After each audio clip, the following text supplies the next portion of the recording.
Hello guys, आज मैं middle term split method से शुरू करती हूँ क्योंकि इस चैप्टर के लिए बहुत ज़रूरी है मिडिल टर्म स्प्लिटिंग समझनी। क्योंकि अगर ये नहीं आया तो फिर आप अल्फ़ा और बीटा कैसे निकालोगे, और अल्फ़ा बीटा नहीं निकाल पाओगे तो फिर sum of zeros, product of zero, जो कि चैप्टर इसमें यही है सब कुछ, तो आप कैसे कर पाओगे। तो मैं बिल्कुल बेसिक से समझाऊंगी, आपको कॉमन लेना भी सिखाऊंगी, सब कुछ समझाऊंगी, ठीक है। अब देखो मिडिल टर्म स्प्लिट में फर्स्ट एग्जाम्पल लिया मैंने x² + 7x + 10, ठीक है। तो हमें मिडल टर्म मतलब मिडल टर्म को, बीच वाली टर्म को स्प्लिट करना है, मतलब तोड़ना है, ठीक है। अब जो 7x है इसको देखो, अब हमें सम क्या चाहिए, 7 चाहिए। जो मिडिल टर्म होते हैं ना उसको ऐसे कैसे लिख लो, सम वो चाहिए। प्रोडक्ट क्या चाहिए, जो बाकी बची हुई 2 डिजिट्स हैं उनके कोफिशिएंट चाहिए, मतलब 10 चाहिए जो कांस्टेंट टर्म है, और x² का जो कोफिशिएंट है 1। इन दोनों का प्रोडक्ट क्या है, 1 × 10 10। तो हमें क्या चाहिए, प्रोडक्ट में चाहिए हमें 10, ठीक है। अब सबसे इजी मेथड है 10 को फैक्टराइज करो, इसके फैक्टर्स बनाओ। 10 को मैंने किया HCF 2 लिया, 2 की टेबल में 10 किस पे क्या, 5 पे, फिर 5 5 1, ठीक है। तो इसके 2 और 5 दो फैक्टर्स बने। अब देखो इन दोनों को लेके मैं 10 कैसे ला सकती हूँ, इनको मल्टीप्लाई करूँगी तो 10 आ जाएगा, और इन दोनों को प्लस करूँगी तो 7 आ जाएगा। तो मैंने इसके स्प्लिट कैसे किया, 7x को x² + 2x + 5x, क्योंकि 2x और 5x को प्लस करूँगी 7 आ जाएगा, 2x और 5x को मल्टीप्लाई करूँगी तो 10 आ जाएगा, ठीक है। तो +10, ठीक है।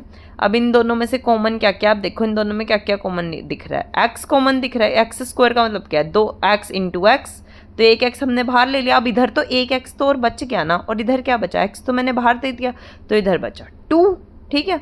अब ऐसे इधर मैंने कॉमन ले लिया 5, इधर क्या बचा, x बचा, पर 5 2 × 10 होता है ना, इसका 5 तो मैंने बाहर ले लिया, इसके पास क्या बचा 2। समझ आया ना, देखो मैं समझाती हूँ। 10 है, इसको मैंने लिखा 5 × 2। अब मैंने इसका 5 बाहर ले लिया तो इसके पास तो 2 ही बचा ना, तो 2 मैंने अंदर लिख दिया, ठीक है। अब क्या करो, इस हमेशा ध्यान रखना ये और ये ब्रैकेट सेम आना चाहिए, सेम है, ठीक है। इस ब्रैकेट को अलग से लिख दो, जो बचा x + 5 इसको अलग से लिख दो। अब दोनों को कंपैरिजन कर लो 0 से, तो x की वैल्यू आ गई -5, इधर x की वैल्यू आ गई -2। एक अल्फा मान लो, एक बीटा मान लो, ठीक है। अब हम नेक्स्ट एग्जाम्पल की तरफ बढ़ते हैं। 6x² - x - 2। अब तुम बताओ मेरे को, सब सम क्या आना चाहिए, सम आना चाहिए। इस बार देखो कोफिशिएंट माइनस में है तो -1, क्योंकि अगर यहाँ पे -2 होता तो -2 लिखते, कुछ नहीं है तो 1 -1। और प्रोडक्ट क्या आना चाहिए, 6 × 2 -12, माइनस का साइन भी है क्योंकि -12। अगर इधर भी माइनस होता तो -6 - 2 क्या हो जाता, मल्टीप्लाई होकर +12, पर नहीं है तो इसलिए हम लिखेंगे -12। अच्छा, एक मिनट, मैम ने क्या बोल दिया, +12 कैसे हो जाता। अभी मैं तुम्हें एक बार ये चीज़ और क्लियर कर देती हूँ। देखो गाइस, प्लस माइनस क्या होता है, माइनस, बट साइन कौन सा आता है, जो बड़े के साथ होता है, बड़ी डिजिट के साथ होता है, ठीक है। जैसे एग्जाम्पल, अगर मेरा होता +4x और -3x, तो इधर क्या बचता, सिर्फ x, क्योंकि बड़े के साथ क्या है, प्लस का साइन है। बट अगर मैं इसे उल्टा कर देती, -4x + 3x कर देती, तो क्या हो जाता है, ये -x। क्यों, क्योंकि बड़े के साथ कौन सा साइन है, माइनस का साइन है। समझे। अच्छा, और प्लस प्लस तो आपको पता ही है, प्लस प्लस तो प्लस ही होगा, और माइनस माइनस माइनस ही होगा। बट माइनस में माइनस का ही साइन आएगा, और प्लस में प्लस का ही साइन आएगा, ठीक है।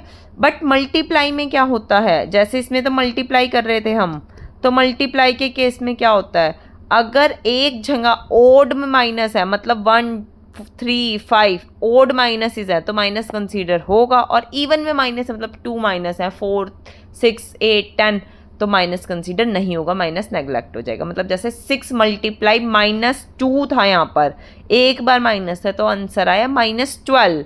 बट अगर -6 × -2 होता तो आंसर आता 12। क्यों, क्योंकि 2 जगह माइनस हो जाता। समझे, हाँ ठीक है।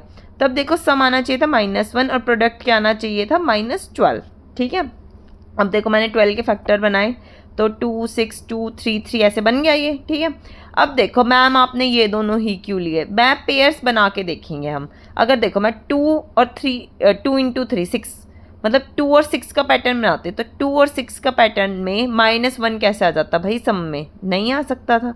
तो इसलिए मैंने 2 2 4 और 3 का पैटर्न बनाया, जिससे सम करूँगी तो सम या सब्ट्रैक्ट करूँगी तो -1 आ जाएगा, और प्रोडक्ट करूँगी तो 12 आ जाएगा। अब देखो इसमें मैंने कैसे पैटर्न बनाया, मेरे को -1 चाहिए था, सम क्या चाहिए था, -1 चाहिए था। तो अब देखो -1 लाने के लिए मैम आपने 4 के साथ ही माइनस क्यों लगाया, 3 के साथ माइनस क्यों नहीं लगाया, क्योंकि मेरे को दो फैक्टर्स कौन कौन से मिले हैं, 4 और 3।